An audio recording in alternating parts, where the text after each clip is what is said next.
So there's an interview that I watched. I'm sure a lot of you caught it. It was Hunter Biden with Nick Fuentes. And if you know anything about my politics, you probably already know that Nick Fuentes and I are about as far apart politically and ideologically as two people can possibly be. But this interview was not what I expected, because there were moments where Nick was talking about Trump and corruption and billionaires and corporate power, even the Republican Party, in ways that I found myself thinking, he's right about that. And that's an uncomfortable thing to say, but I think we need to get comfortable with having uncomfortable conversations right now, because something is happening politically in this country, and there's a shift among some of the very people who put Trump into power in 2024. And they're starting to look around, and they're looking at what this administration is actually doing and seeing the corruption, seeing the billionaires and the wars, and they're looking at who actually benefited from this version of America First. And some of them, I think, are beginning to realize, wait a minute, this is not what I voted for. And my response to that isn't going to be, fuck you, too late, but it's also not going to be welcome. I completely trust you now, because those are not our only two options here. And Nick Fuentes, weirdly enough, is a perfect example of why. Now, the interview is fascinating because Hunter Biden doesn't approach Nick like he's trying to score points against him. He actually talks to him, and that matters. Hunter tells him essentially, I understand that the anger you're talking about is real. People are angry. People can't afford homes. People can't afford health care. People don't believe they're going to have the same standard of living that their parents had. And communities have disappeared. People are isolated. Corporations have enormous amounts of power, and billionaires have enormous amounts of influence over our government. And Nick understands some of that too. At one point, the conversation turns towards the way corporate power is destroying the community. They talk about becoming isolated consumers, shopping alone, driving alone, living alone, doing all of this online, losing places where we actually interact with one another. And that conversation, I think, is one that we should absolutely be having. But Hunter identifies something incredibly important, and he basically tells Nick, you're identifying some of the right problems, but you're blaming the wrong people. And Nick repeatedly comes back to race. Immigrants, Black people, Jewish people, demographic change, white people losing cultural power. And Hunter's argument is, you're looking in the wrong direction, man. The person struggling to pay the rent isn't struggling because there's a Haitian family living down the street, and the 26-year-old white guy who can't afford a house isn't in the same situation because a Black kid got into college. And, Hunter argues that the larger problem is an oligarchy that is benefiting from keeping Americans angry at one another. And that is where this conversation becomes very interesting to me, because suddenly these two people who should have almost nothing politically in common are talking about concentrated power. They're talking about the billionaires, the corruption, the corporations, and they're talking about a political system that increasingly doesn't seem responsive to us, the ordinary people.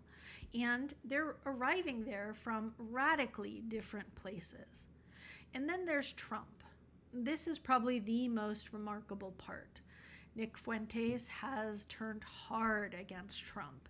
And listen to how he describes him now. He agrees that Donald Trump doesn't really have an ideological core. He talks about Trump's original promise in 2016, I'm rich, I don't need outside money, I'm not going to answer to lobbyists or corporations, and that was an enormously powerful message. Nick basically says now it was a scam. Trump took the money.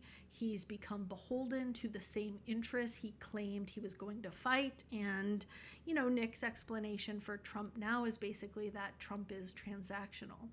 Even when he says Trump understood something incredibly important about his own supporters, he knew that his supporters were not going anywhere. They loved him enough that he could break promises while making promises to powerful donors. And Nick says that's why Trump can't be trusted. But this is where I have problems. I don't know how Nick didn't see this. Hunter asked the question I kept thinking, which was exactly that. How did you not see this in 2016 or 2020 or even 2024? Trump didn't suddenly become Donald Trump.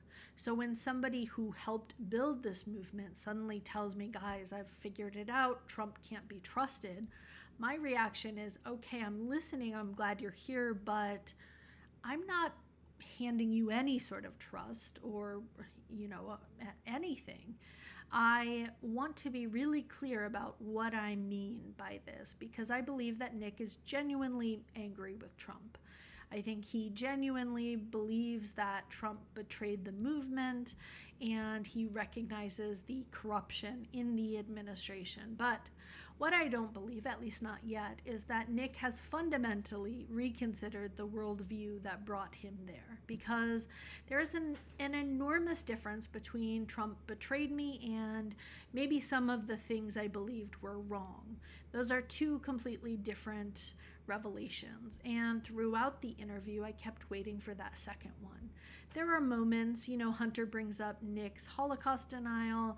Nick now acknowledges that 6 million Jews died, and he even says possibly more. Okay, that's good, that's real. But then the conversation about Israel happens. And Nick doesn't simply criticize Netanyahu.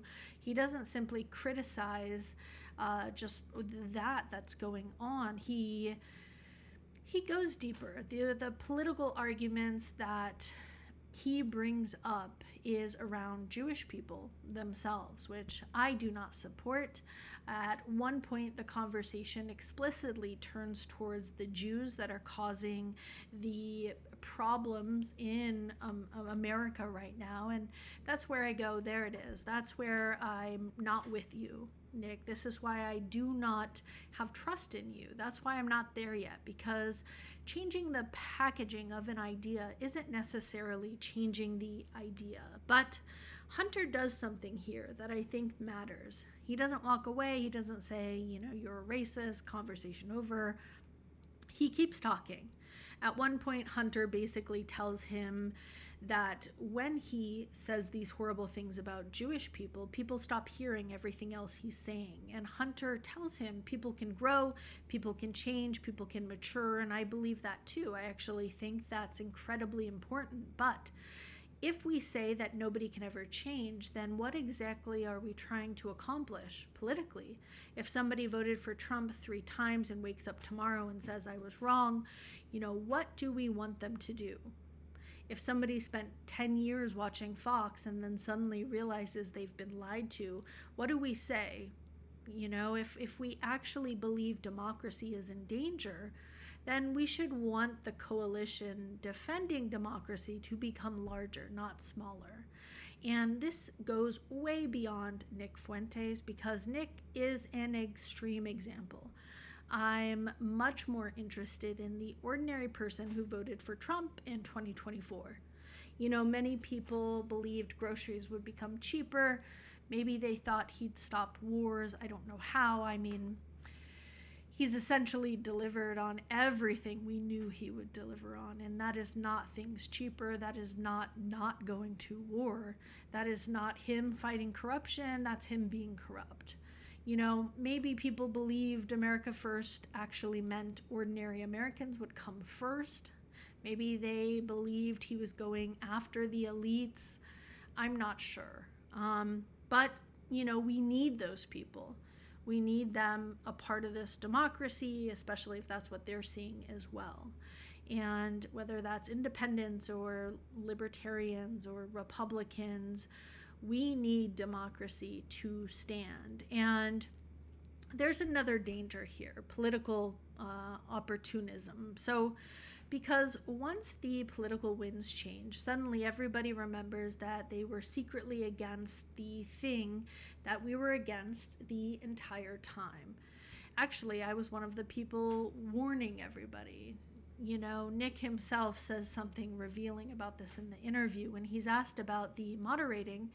About moderating his rhetoric, he pushes back on the idea that he's actually moderating. He says he's clarifying.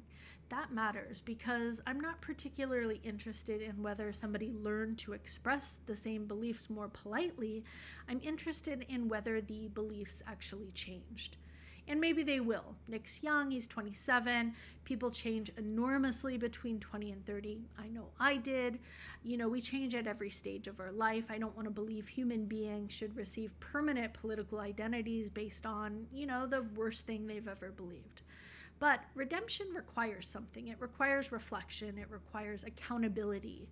And eventually it requires being able to say, I was wrong.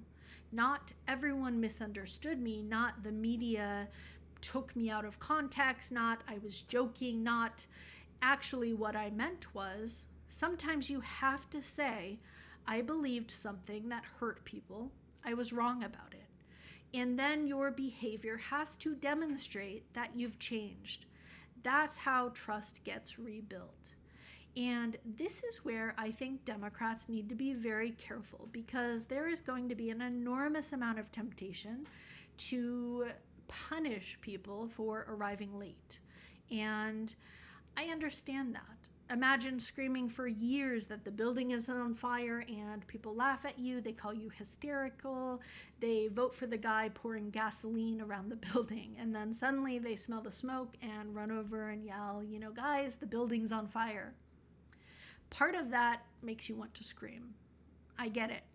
You know, we've told them, we've begged, we've showed, and they didn't listen. You know, so many people voted for Trump in 2024, and the building was already on fire.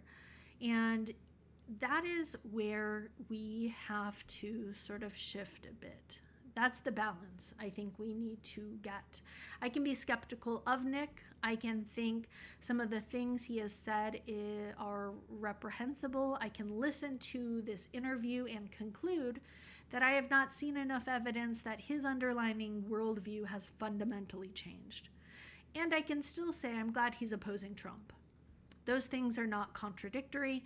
I don't need somebody to argue with me about everything before I'm willing to work beside them towards something incredibly important. And democracy requires coalition, messy ones. Coalitions contain people who disagree.